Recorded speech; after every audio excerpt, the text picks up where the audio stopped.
I'm Alex Raymond from Empowered Eating. I reached out to a few dietitians in the eating disorder field because I wanted to get their take on some common questions that I get about eating disorders.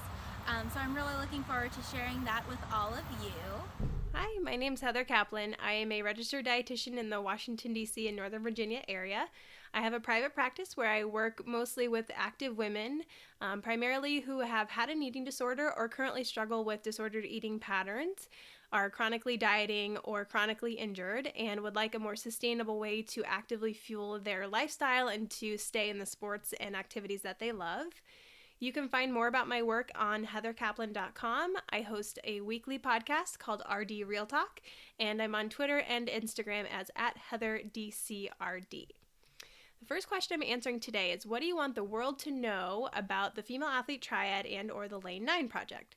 So I'll talk a little bit more about the Lane 9 Project in a minute, but it is a nonprofit that I started with two fellow lady runners here in the DC area.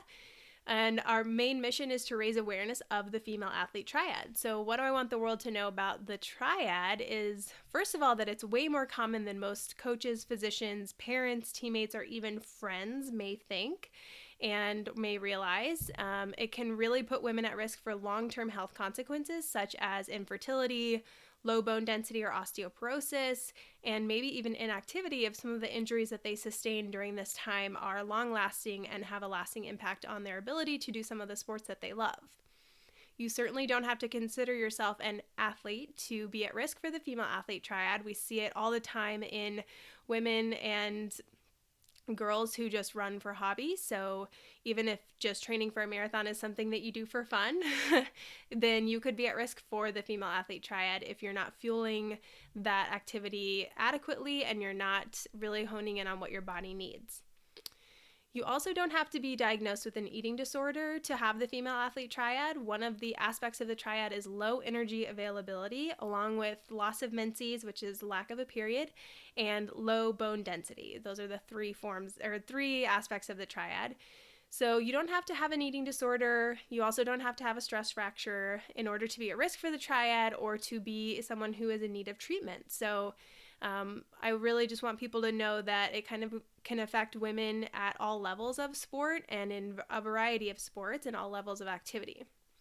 And the last thing I want you to know is that you are worthy of treatment. You do not have to be sick enough or thin enough or worried enough about your body or stressing enough. There are plenty of different ways that the triad manifests in different types of people. So I think that it's really important to know that you are worthy of treatment, and that if you feel like you are at risk for this triad, or if you think of someone that you know in your circles who might be at risk for the triad, then please encourage them to seek treatment. The Lane 9 Project is, again, a nonprofit that I started in the Washington, D.C. area with two of my friends. We are all three runners, and we've all experienced a triad on some level. I've never been a competitive runner. I've never ran at a collegiate level or professional level. I've always run for hobby, initially for soccer, just for staying in shape, and then kind of just embrace the sport as an adult, and I love it. And we have one woman in our group who did run at a collegiate level, and one woman who competed in triathlons in college. So we came together and created the Lane 9 Project to raise awareness of the female athlete triad and the risks of eating disorders among female athletes, because we've all been there and we've all had experiences with it. And we wanted to create a community for women who are feeling the struggle right now or have been there and would like to help other women. So we call it a place for active ladies and lady health activists. And it's a community and a safe place to share your stories. So we have a Medium publication, which is medium.com/lane9project, where people can share their female athlete triad stories and their running stories and their eating disorder recovery stories. We have some people who have shared about PCOS and infertility, and we just want it to be a safe place where those stories can be shared and where women can connect with each other. We also want to raise awareness of the female athlete triad by speaking to more coaches and teams and physicians and maybe even parents to help them understand the three aspects of the triad and what it can really result in long term. And also to educate, so to help women prevent their risk of developing the female athlete triad, to help coaches prevent their athletes from being at risk for this, to educate physicians so they know what warning signs to look for, and parents and friends and things like that. So again, that's the Lane 9 Project on Medium, or you can follow us at Lane 9 Project on social media, so Instagram, Twitter, and Facebook. The next question is, what do you think is one way we can raise awareness about disordered eating and the female athlete triad? So on a competitive sport level, I think that coaches really need to be more aware. That's probably the first step. I read in a recent survey that less than 10% of coaches were able to identify the 3 aspects of the triad. And anecdotally, most of the women that we've talked to who did compete at a collegiate level or above, their coaches had no idea, or they were even making the issue worse by suggesting lower body weights for faster times and suggesting that not having a period is fine and can even be healthy and suggest that you're fit. So really educating and bringing awareness to coaches, I think, is really important, because even if you end up not running at a collegiate level, but maybe you ran in high school or in middle school for fun or for sport at that age, that can lead to kind of a lingering risk of developing these disordered eating patterns and a disordered relationship with the sport. Physicians and parents need to be educated as well, so they know what to look for and they know how to treat the issue.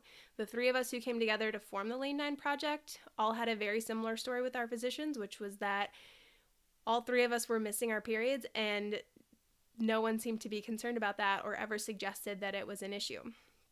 We need to reduce the stigma of eating disorders and with talking about eating disorders, and we also need to reduce the shame in talking about our periods and our reproductive health, because it's really hard for women to be open about those issues for fear of judgment and stigmatization. So I think helping to allow women to share these stories and providing them a safe platform to do so. Some women share anonymously and some don't.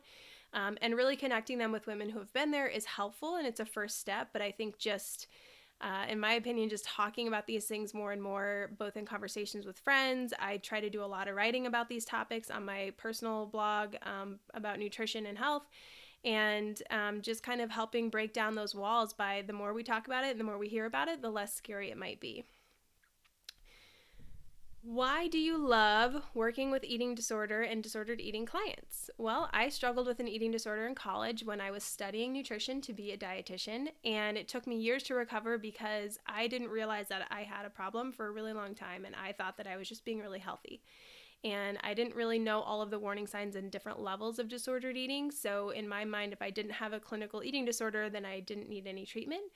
Therefore, I never really sought treatment, and I really kind of had to recover on my own, which is what I chose to do. And again, I was kind of afraid of that stigma and that judgment. So my passion really lies in connecting with women who share that story and who need treatment, and being the person who can be there to help them and create a care team for them.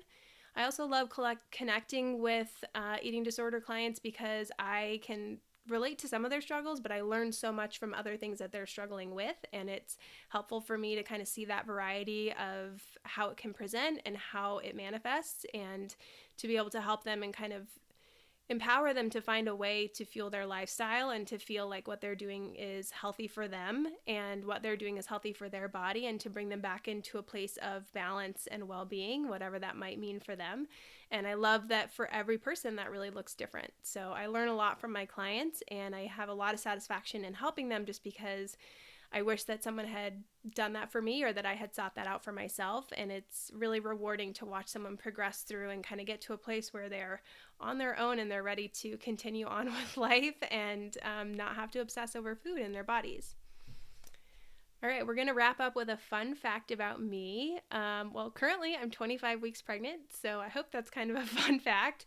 It's amazing to me on so many levels. It's very weird to grow a tiny human inside of you, but also there were so many years where I wasn't really sure that I would ever be able to get pregnant or to have kids. So for me, it's really a sweet time, because I wish that I could just kind of reach out to my younger self and say, you know, you're going to find recovery and you're going to be okay, and this is going to become your passion and your work and your career, and you can recover and your body will thank you. So for now, I'm just kind of enjoying the ride. It's definitely kind of a weird process, but it's been really fascinating, and at the end of the day, I'm just really glad that we're here.